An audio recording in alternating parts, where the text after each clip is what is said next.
So, as you will have guessed from the thumbnail and by looking behind me, the ZAF audio speakers are complete and I'm enjoying listening to them.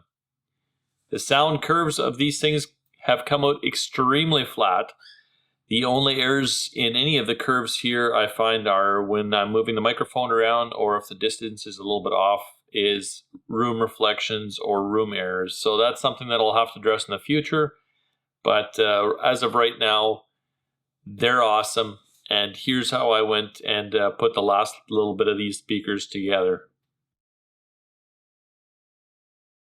Now, as previously mentioned, I did have to cut down one of the crossovers to get it all to fit on the bottom, which is no big deal. The crossover for the 12-inch driver had quite a bit of extra space that wasn't used, so I just cut that off with a Dremel.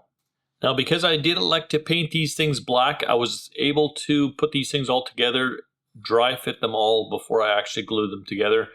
Now, the diagonal cabinet was a bit of a pain to get kind of put together and glued and sealed. That was definitely a little bit of a challenge for me.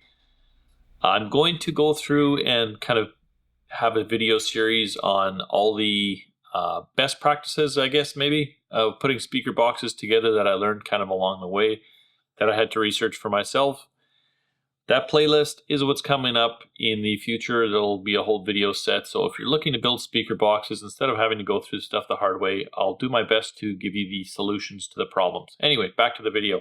Now, this diagonal cabinet did come up with a little bit of, or was a little bit complicated to get together and get it totally sealed. So what I ended up doing with the screw hole that goes through with the wires, I ended up sealing that off with PL Premium, and I bunged that hole up, and then I also did it between the wires, and then I did it a second time just to make sure that every air gap was totally sealed. And I did manage to get both cabinets completely sealed, the top section from the main subwoofer cabinet. I also, when I put the top plate on, I put PL around that whole cabinet on the top just to make sure if there was any slight gaps, and there are some slight gaps. You can kind of see it on this corner. It's maybe a fraction of a millimeter, but whatever. I wanted to make sure I used a gap filling adhesive and not just a glue. So after the sides and the backs are all glued up and the internal bracing is all glued and screwed together, I finally got around to putting the acoustic sheets on. And as you can see here, it's only on the outside of the cabinets. They're not on every single wall on the inside of the cabinet. I did find that there was just not enough in the Matasound kit, and I don't think it matters at all based on the amount of acoustic stuffing, but you'll kind of see that a little bit later on. Other involuntary modifications that ended up occurring was the routered side on the front. As you can see, I didn't get all the way to the bottom, and this is just because I forgot about it. I put the front plate on, glued and screwed it before I had routed the faceplate, so this was the small mod. It ends up looking good. I think I actually like it. I don't mind it at all. But it was something that I just forgot about or was an oversight. After I did manage to get the cabinets all finished up, it was time to put the acoustic sealant or the acoustic baffling or what are the acoustic stuff in there. Now, SB Acoustics and the ZAF Audio Kit is pretty specific on what to put where. So each top cabinet for the 3 mid-range and tweeter drivers got a half a pound of Acousta stuff, and the remaining 3.5 pounds, actually the remaining 3 pounds went into the main cabinet.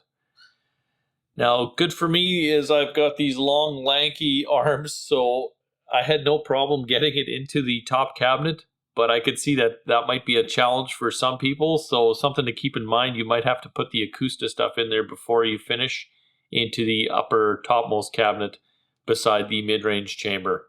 And here finally is a look at the whole setup. This is currently how it's running. I am only running the A channel, which is the SB Acoustics speakers. I'm not running the B channel, which is the Polk Audios that are off to kind of either side.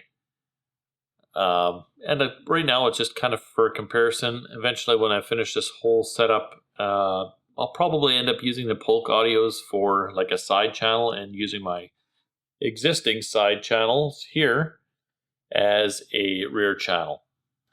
Another word on these speakers is once you first get them assembled, just take them with a grain of salt initially. They do require some break-in.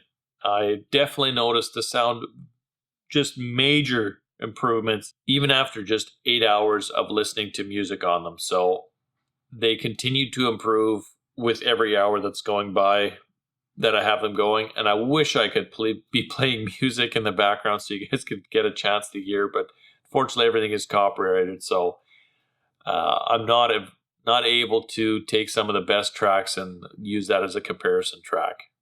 And finally, a chance to listen to them. Now, a disclaimer's got to go out there. This is what's going to capture the audio for you. It's going to be this Rode mic, and this is pretty dang good at getting audio, I find, just raw with a Tascam. What I'll do here for the audio test or for the listening sample that I'll give you guys to check out is there's going to be the ZAF speakers playing through the Marantz. Then I'm just going to put them through the Rotel, and then I will also put a raw file in there so you can sample between them. But that's how we'll end the video. Enjoy the comparison. Take it with a grain of salt. Keep in mind that you're listening to what your system can produce, but it gives you maybe an idea of the capability of this system.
You know, after taking the time to put the different audio clips together and actually listening to them on my computer, they come nowhere close to an accurate representation. I don't know. I was debating deleting it out of the video completely. Whatever. There's a lot of errors and stuff in here. For the record, the Zap audio through the Marantz in their hotel with the Odyssey setup run is my favorite way of listening to them. It's very different sound than just going through their hotel, and it's none of that's even captured here. The same could be said for the Polks too. The Polks sound way better through their hotel than through the Marantz and their hotel. They also sound extremely muddy in comparison, and the bass just sounds boomy, not clean. And there's more bass on the Zap audio speaker. Whatever. I decided to leave it in. You guys can do with it what you will. I don't feel it's as accurate of a representation as I would like. But I guess, you know, there's a lot of room for errors in encoding. It goes through this speaker, it gets encoded through this, goes back into the computer, gets re-encoded, etc. I'm not going to rant about it anymore. Clearly, I've got mixed feelings about leaving this video in, but I don't know. Maybe I should delete it. It's in there. We'll leave it for now. Overall, on this kit, I'm super happy that I did decide to build a Zap audio kit. Not only because it sounds awesome, it really, really sounds good.